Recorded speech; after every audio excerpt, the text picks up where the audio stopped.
Hi, I'm Debbie Georgatos, and welcome to my show, America Can We Talk? Thanks so much for tuning in. Today we're going to talk about three stories. One, the U.S. border and the southern border, people, price, and politics. And today is D-Day, 75th anniversary of D-Day. We'll talk about that. And finally, in 2020, what we have on the ballot is the fundamental transformation versus America first. We're really going to have to focus on which matters to us. And I'll tell you why these stories matter to you.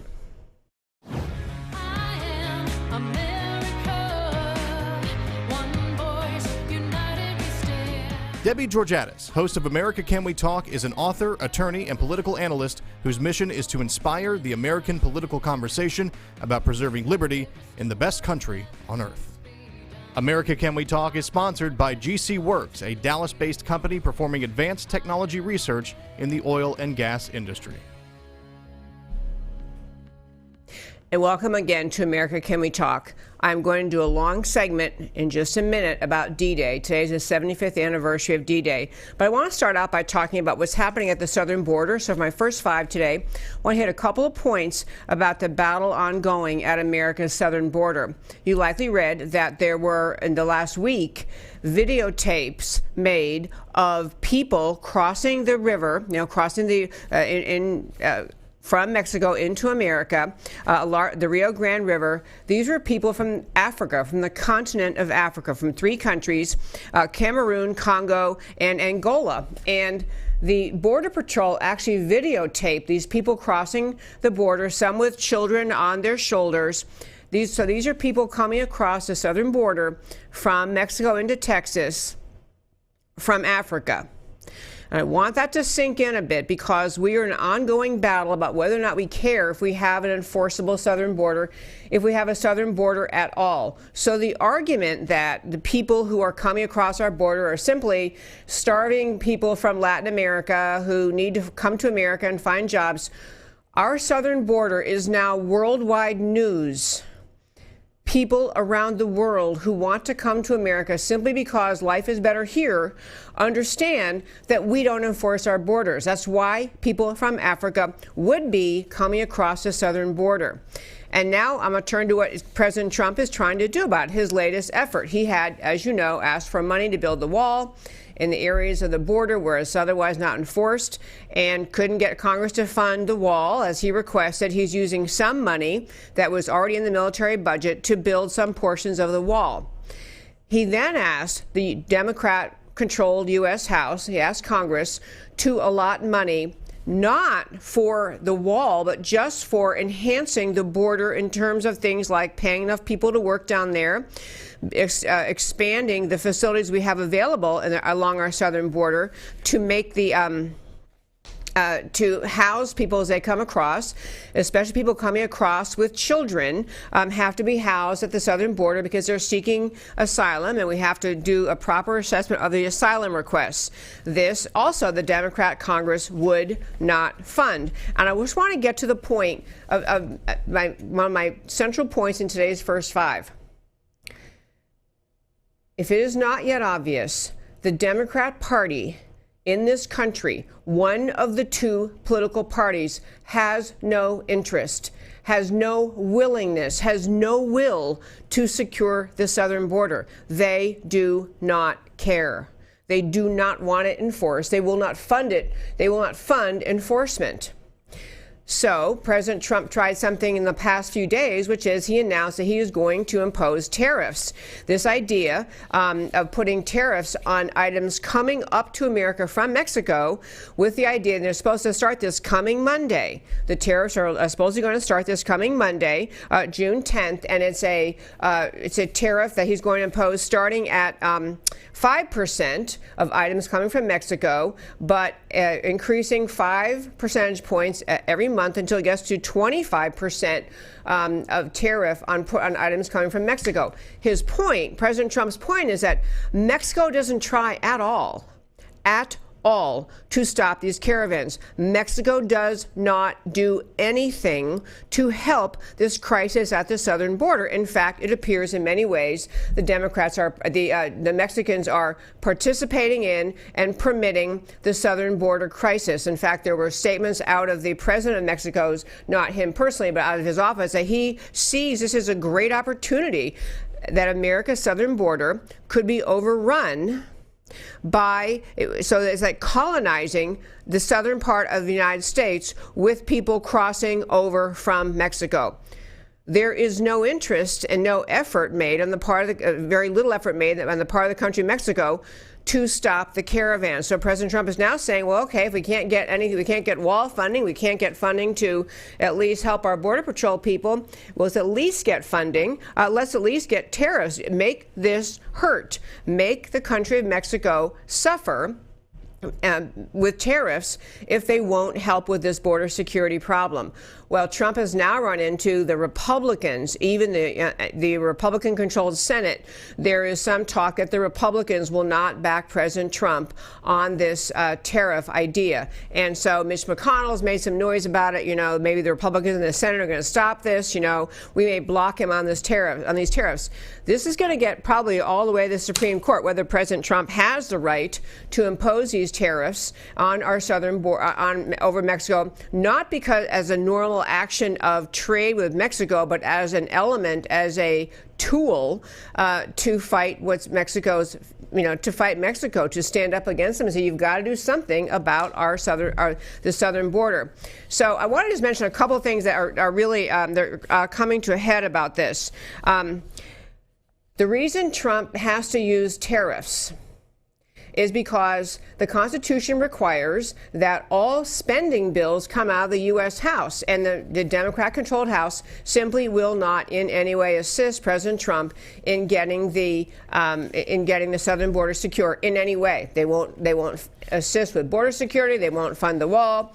And so Trump is essentially saying he's got authority under this International Emergency Economic Powers Act. This is President Trump's assertion of his authority. Under the International Emergency Economic Powers Act, he's claiming he has right to impose these tariffs under that because we actually have an emergency at the southern border. This is going to get played out in Washington between, I don't know what the Senate's going to do. I don't know what President Trump's going to decide. But for now, he's saying we're doing the tariffs and that's that. But really, I want to, kind of close out this first five today to say that America needs to recognize what is at stake in this battle. It's not just, are we going to fund enough money to build the wall, or are we going to employ enough people to actually work the southern border? Are we willing to reassert as a country that we actually care about our borders, that we actually want enforceable borders in our country, and that we will do whatever it takes to get them legally? So President Trump, he's being stymied by the Democrats at every turn, won't fund him, won't help. And they, of course, are opposed to this idea of President Trump imposing tariffs on Mexico as a vehicle to arm twist Mexico to start to help with the caravans. The Democrats are saying you can't do that, and they're complaining about that. We also have the battle with Congress with respect to these tariffs. This whole idea that you can't put tariffs on items from Mexico because it'll make life inconvenient in America. That we may actually in America struggle because we have to pay more for avocados because we import so many of our avocados from Mexico. We have these astonishingly petty, whiny people, CNN being a large player, but others also claiming that the tariffs are unjustified because the American people might suffer. I ask you to think about this. How will we suffer in this country long term if we just abandon the southern border? Which seems to be the goal of the Democrats. So how will we suffer? We clearly aren't going to have any ability on our southern border to prevent people from coming across. So right now we're seeing, we've already had across the southern border, drug smugglers and people smugglers and criminals and gang members and Islamic terrorists in the Middle East. Now we're seeing people coming from Africa. If we telegraph to the whole world. It's not even telegraph. Just say to the whole world, hey, we have no southern border. Anyone can come here. Nobody gets stopped. Come on in. What is the price America will pay if we lose our southern border? Whatever it is, whatever that, I mean, the price is essentially the loss of America, the loss of sovereignty, the loss of the idea of a country. And you know what? I'm willing to pay a little more for guacamole, a little more for avocados and other items from Mexico in order, because I'd rather make that sacrifice. I'd rather have the deep suffering that the leftists are complaining about because items from Mexico will cost more money.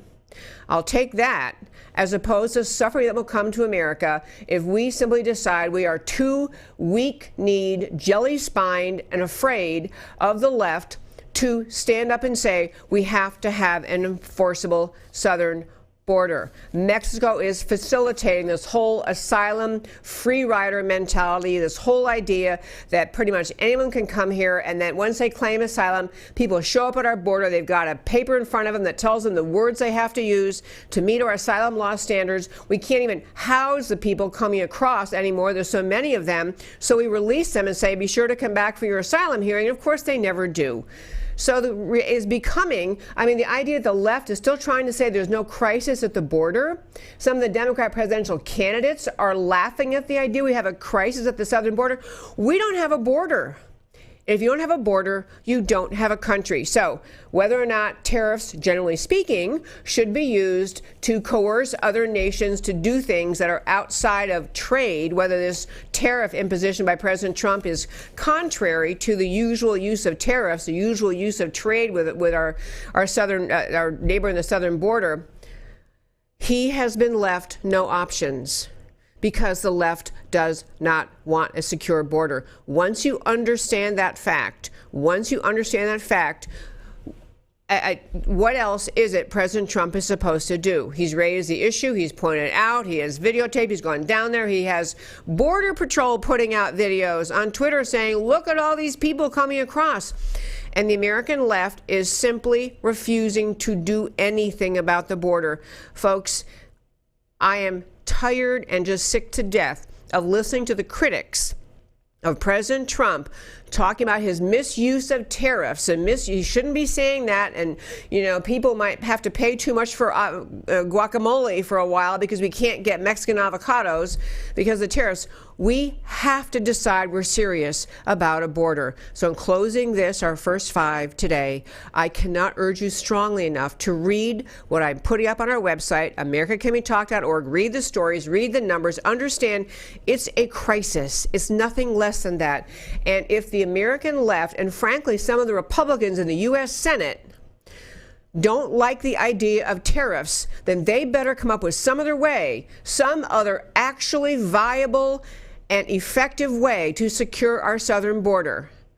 Because so far, all the Congress has done is stall the president, stand in his way, block what he's trying to do in securing the southern border, and now to think they're getting on their high horse about tariffs, for Mexico, given all the circumstances of the southern border, it is simply outrageous. The idea that our U.S. government our president his hands are tied by politics, so he's supposed to surrender the security of the southern border. And that is something, thank goodness, President Trump is unwilling to do. And that, my friends, is today's first five.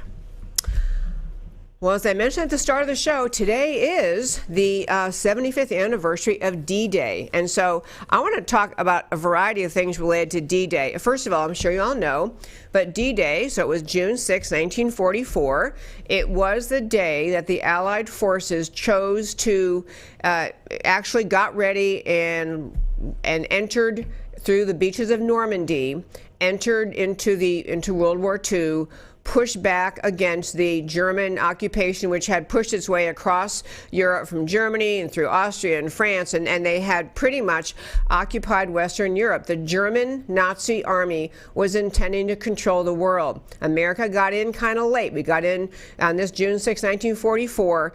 But what I really want to talk about, I want to talk about some of the details and the suffering that actually happened on June 6, 1944. the ways America thought about the idea of our having to go over to France, having to go to the beaches of Normandy, having to invade, to push back the Nazi expansion.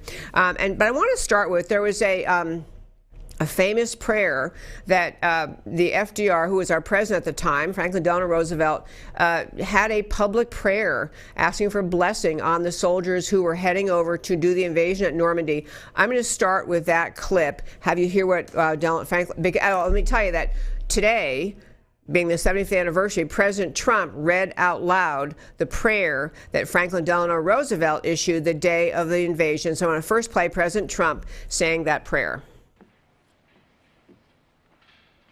Almighty God, our sons, pride of our nation, this day have set upon a mighty endeavor, a struggle to preserve our republic, our religion, and our civilization, and to set free a suffering humanity. They will need thy blessings, for the enemy is strong. He may hurl back our forces, but we shall return again and again. And we know that by thy grace and by the righteous of our cause, our sons will triumph. Some will never return. Embrace these, Father, and receive them, the heroic servants, into thy kingdom. And, O Lord, give us faith. Give us faith in thee, faith in our sons, faith in each other, and faith in our united crusade. Thy will be done, Almighty God. Amen. I have to tell you, folks, the idea of a modern president, a modern day president, reading that prayer to America. First of all, I love that President Trump read it. I love that the words of that prayer were so emotion evoking, so profound, so important. And he talked about recognizing that what we were facing, World War II, with the Nazis trying to overtake the world, it was a struggle for our civilization. It was a struggle for our religion. It was about the idea of preserving Western civilization, freedom. It was about the idea of preserving the idea of America and the rest of the world, countries that want to live in freedom. We were able to recognize the enemy at that time. And it was obviously a physical enemy, a horrific enemy. The Nazis were just, horrible, horrible stories recounted of the conduct of the Nazis throughout World War II.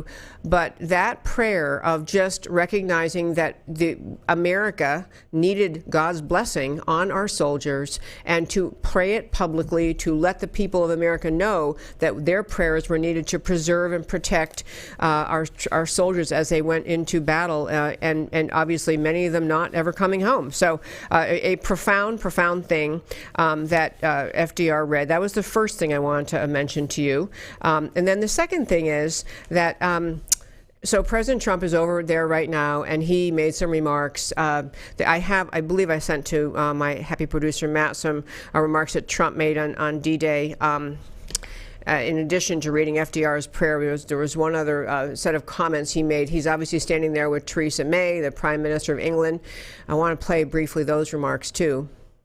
Melania and I are honored to return to London as our nations commemorate the 75th anniversary of D-Day in World War II. We want to thank Her Majesty the Queen, who I had a lovely dinner with last night, a fantastic person, fantastic woman, for so graciously inviting us to this state visit. It was very, very special.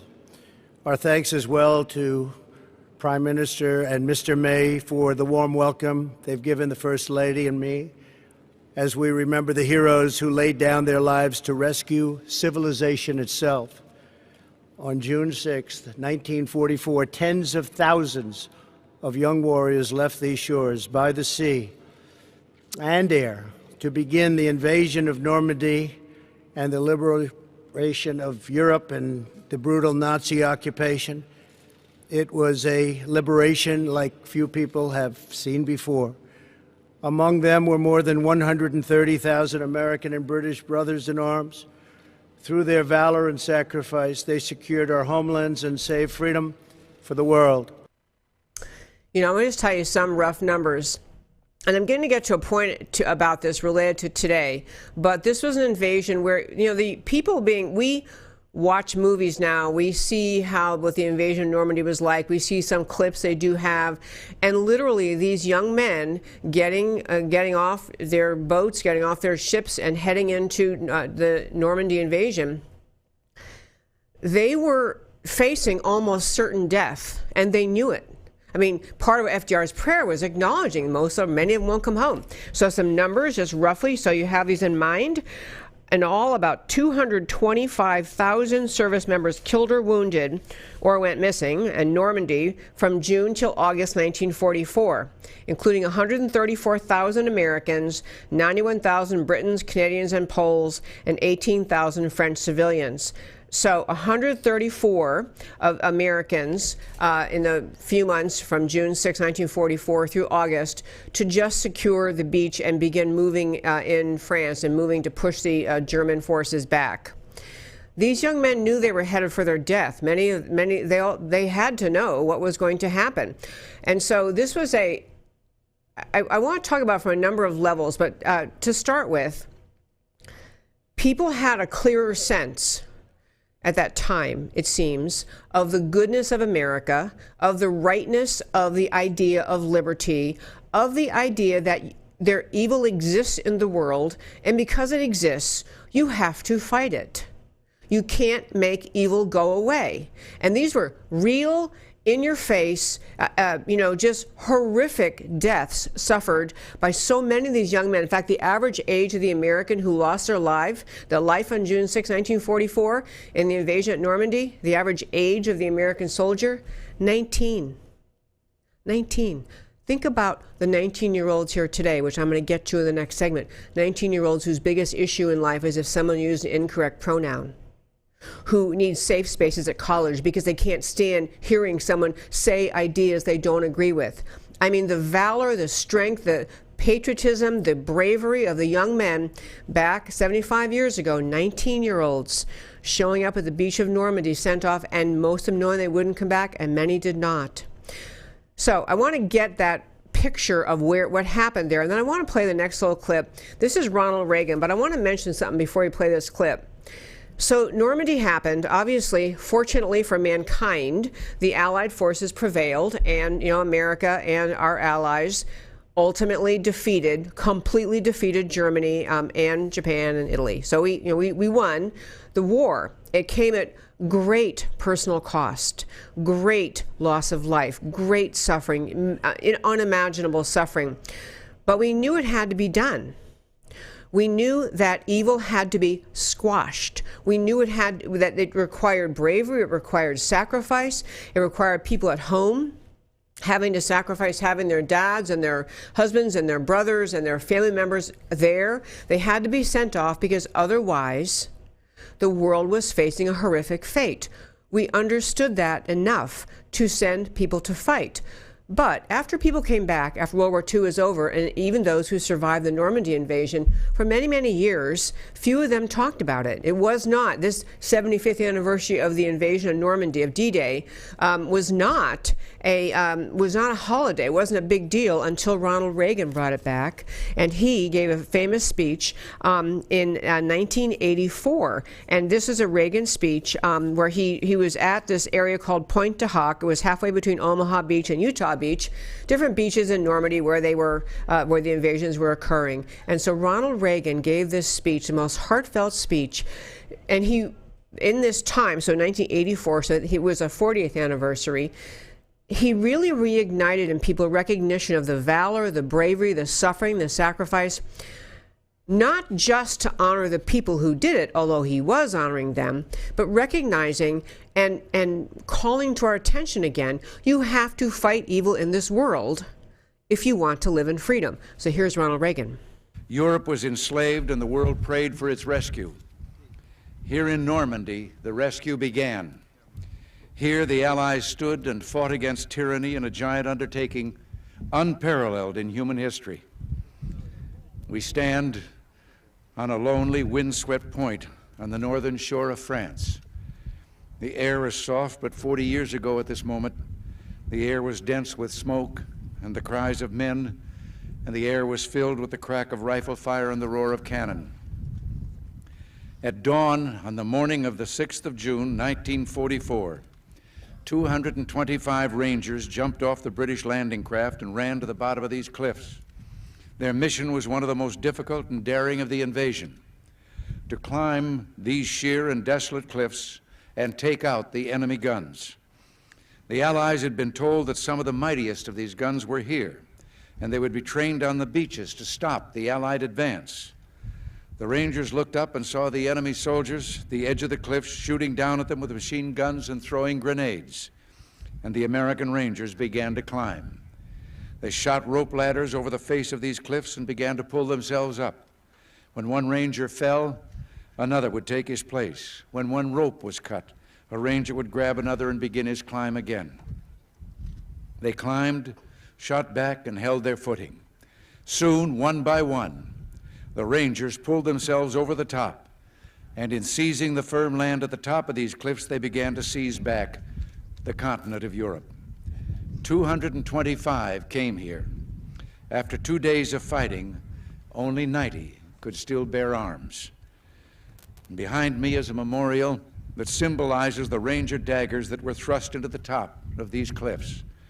And before me are the men who put them there. These are the boys of Puente Hope. It's a great speech. In fact, on our website, which is americacanwetalk.org, or you can just go to YouTube and Google Reagan D-Day, and the speech will come up. The whole speech is so eloquent. It was when Peggy Noonan had her head on straight and used to write good speeches. This was a Peggy Noonan written speech, and it's just stellar.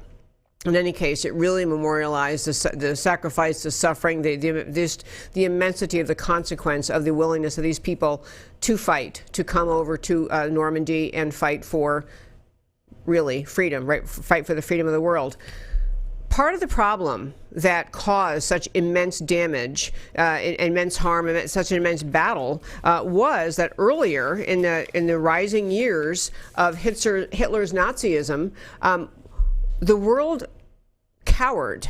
The world was, too many in the world were a little bit too afraid to speak up about Hitler. They heard the rise of really, Nazism. They understood that Jews were being persecuted in Germany. They understood that the Nazis had made them into the Jewish problem, were requiring them to wear the yellow star, all of that.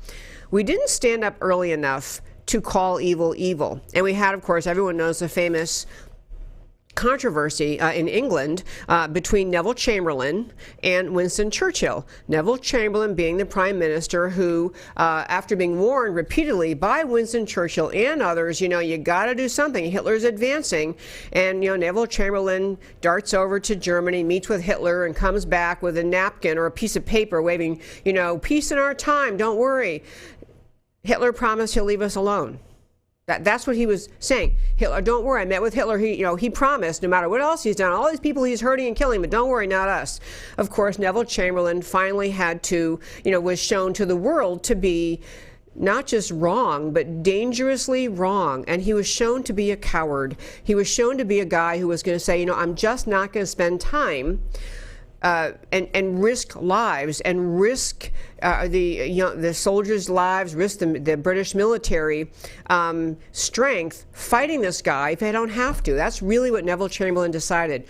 So fortunately for the world, Winston Churchill came along and just recognized, we will fight in the air, we will fight in the sea, we will fight till we defeat this. But part of the difference between those two was that Winston Churchill very early on discerned the evil and called it that. Discerned the evil of Hitler, of Germany, of Nazism, and said, we have to fight. Hitler saw it, and I'm so sorry.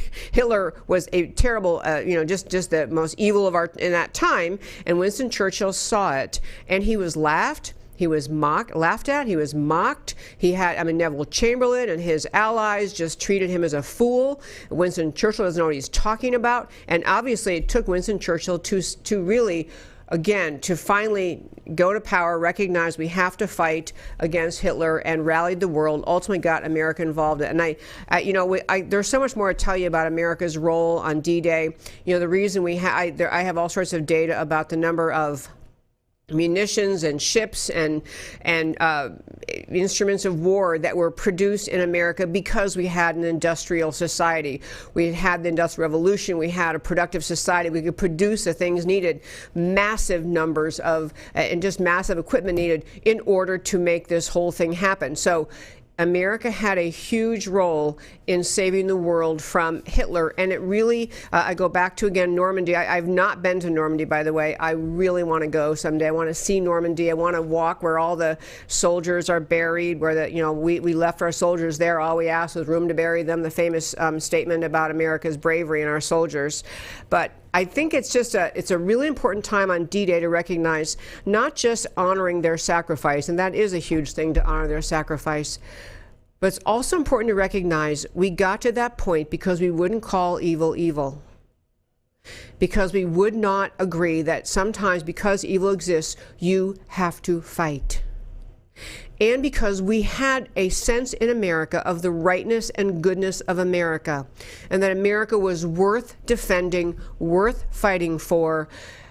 America and Western civilization, Western Europe, UK, all over the world, the ideas of freedom and liberty, the ideas that America was founded on, they were worth fighting for.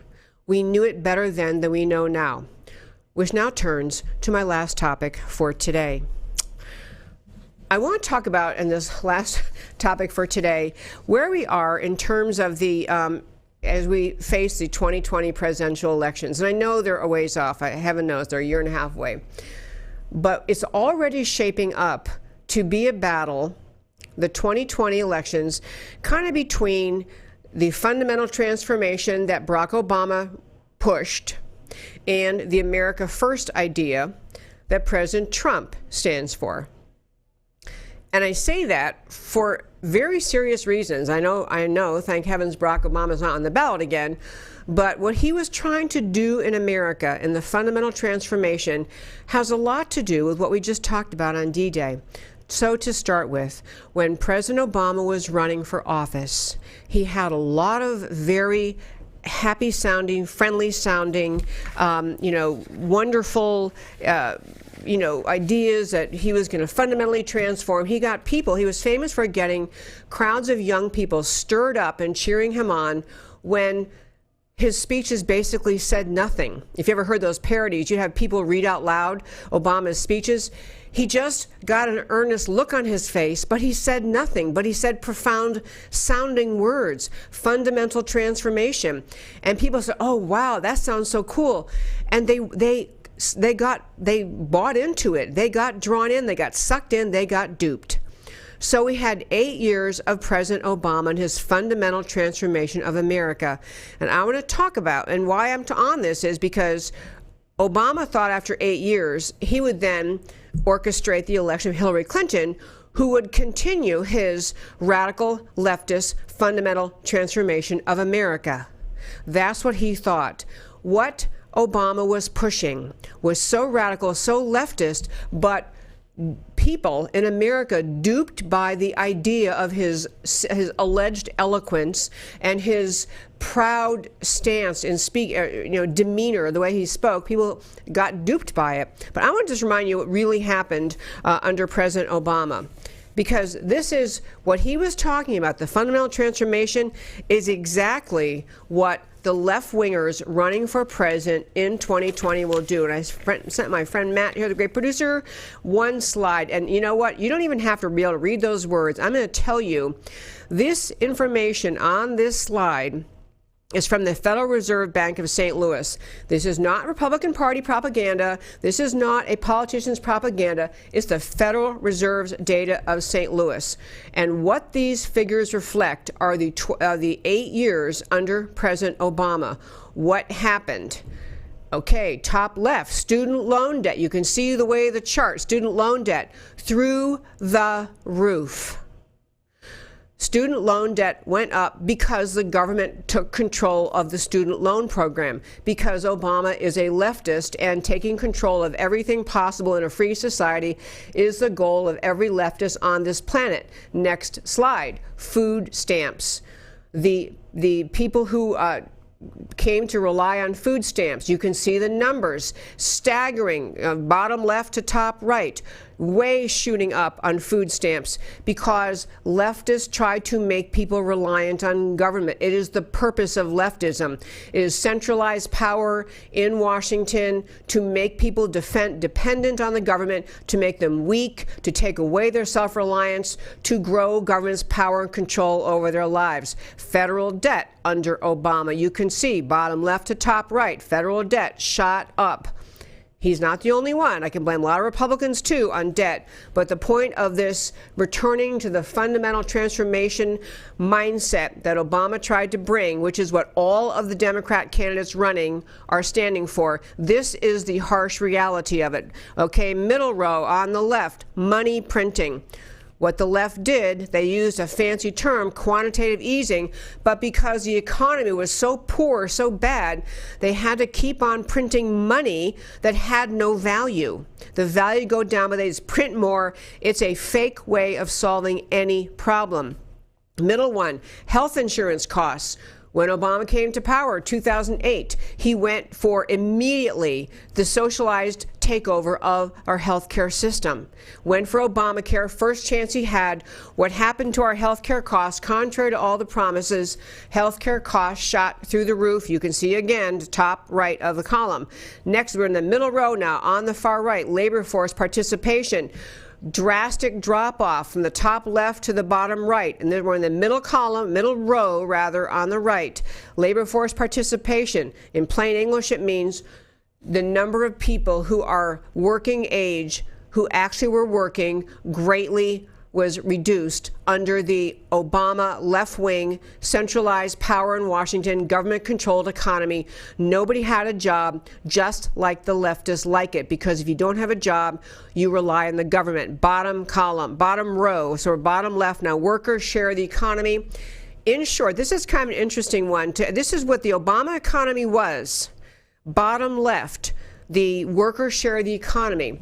What that means is when businesses are making money, businesses are doing well, so people are earning money, so you have money going into the private sector employees, the portion of money that workers received went down. The percent of the workers, of the money coming into private employment that goes to the workers diminished, meaning despite the fact the left always claims they stand for the worker or they stand for the individual and the poor worker, the fact is your economy was so poor, so bad, that the workers' share of the economy greatly diminished.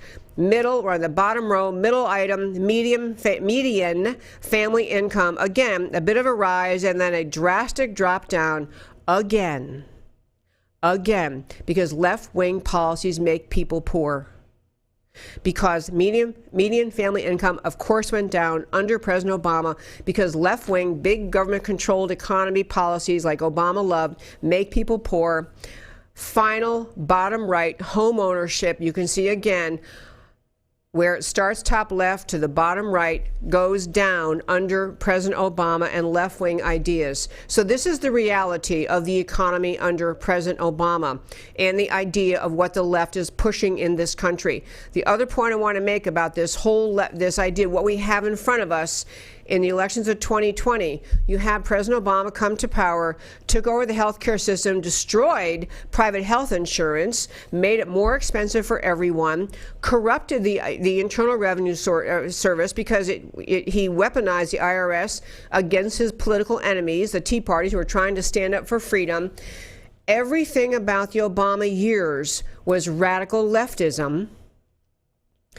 Under the guise or under the umbrella of appearing to be compassion, caring, wanting to help. And this all started with the reason President Obama embraced, and he writes about this, embraced his radical leftist ideas is because at the core, in his growing up life, he was never taught the love of America. He was never taught the goodness of America. He wrote about America as in many ways, and spoke about it as a country that was a colonial power. It was to be diminished. He wanted to reduce America's role in the world.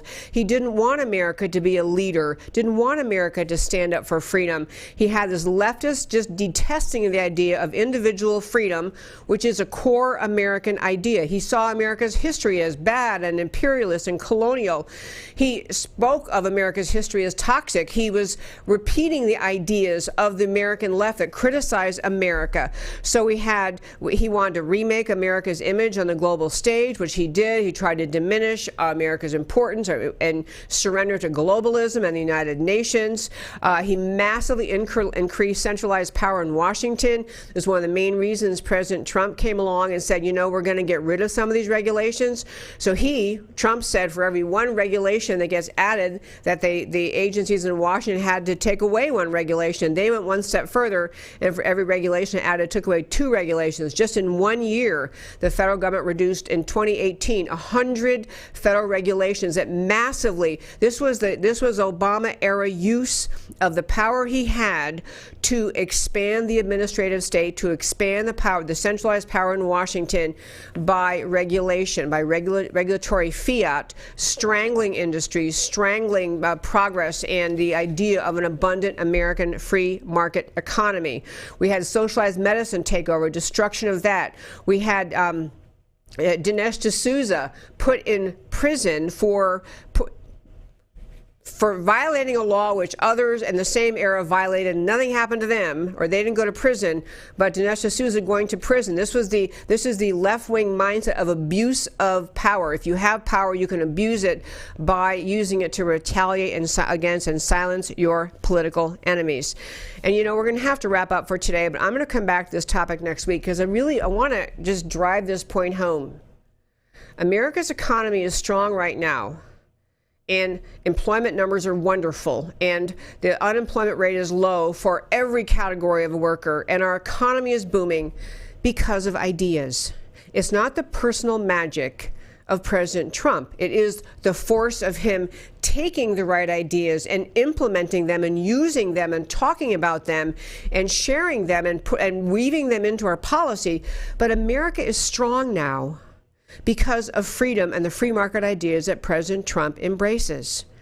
America was weak under President Obama because of the left-wing ideas he embraces. You can't have the left-wing ideas Obama loved and prosperity and abundance and job security and the booming economy we have right now. You can't have left-wing ideas and prosperity. You can't have Obama-era left-wing ideas and a proliferation of jobs. We have more jobs available than people available to fill them now in our country. So what we just covered about the contrast in the 8 years under Obama to where we are now under President Trump, they're economic factors, but they go to a deeper point about love of America and recognition of America's inherent goodness. Not because of skin color, race, or identity, or national identity, but entirely because of the ideas of our founding that President Trump is bringing back, reintroducing to America. The ideas of America's founding are ideas that the American left simply cannot tolerate. They do not love the America of our founding, the idea of individual liberty and self-reliance and personal responsibility. And the consequence of those ideas are the charts you saw when under President Obama's 8 years, what happens to America when you embrace left-wing centralized power in Washington. Next week, I'm going to talk about how the Occupy Wall Street movement and other progressive ideas infected the political climate of our country, also hurt our country during the years of Obama. And it's not just Obama, it's left-wing thought, which he embraces and which the Democrat presidential candidates now running also embrace. But we're almost out of time. I want a quick run through these, why this matters to you. And this is Africans, for example, at the southern border. The U.S. southern border is in crisis, and Trump and only Trump, not the Democrats and not even the GOP, only Trump is trying to solve it. Africans at the border kind of blows away the argument about this spontaneous invasion of people who are starving in Honduras. We have a border that has absolutely no security. Okay, every politician, Democrat or GOP, dragging their feet on border security and funding the wall and funding security. Our question for them is, what is your plan? Next, this D-Day 75 years ago, stories of heroism. I could have filled the whole show with stories of heroism. 19-year-olds, I can even get to the story of the Warmbach, happening next week. 19-year-olds staving it off, retail workers, average Joe Americans turning into paratroopers, putting the lie to the left-wing argument, Obama and others, and Hillary and the leftist candidates running for president, talk about American imperialism.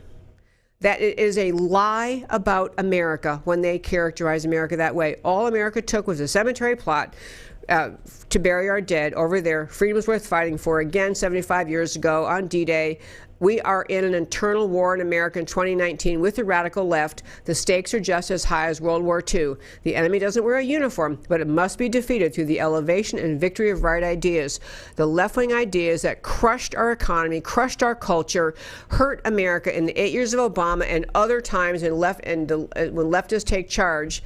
Those ideas are what are on the ballot in 2020. So we need to be telling our friends to join and understand the battle we face in America today. Final one, 2020, competing visions for America. We had 8 years of Obama's radical leftism. It brought America to the brink. Hillary would have continued it. Trump arrived in the scene in the nick of time. America First has given America a fighting chance for revival and restoration. Now, I got to tell you, friends, Americans should deliver a landslide to President Trump in 2020. But it's going to take every one of you listening to this show, every one of you engaged in the political battle of our times, to speak up for and repeat these points I've been making today, to tell your friends what happened under the Obama-era economy, what happened to the culture of America, how we got to a place where millennials think America is a bad country. It didn't come out of thin air. It came from radical leftism. It's being taught to our young people. We, those who love this country, need to be trying to fix that. I'm Debbie Georgatos. This is America Can We Talk? Talk to you Monday.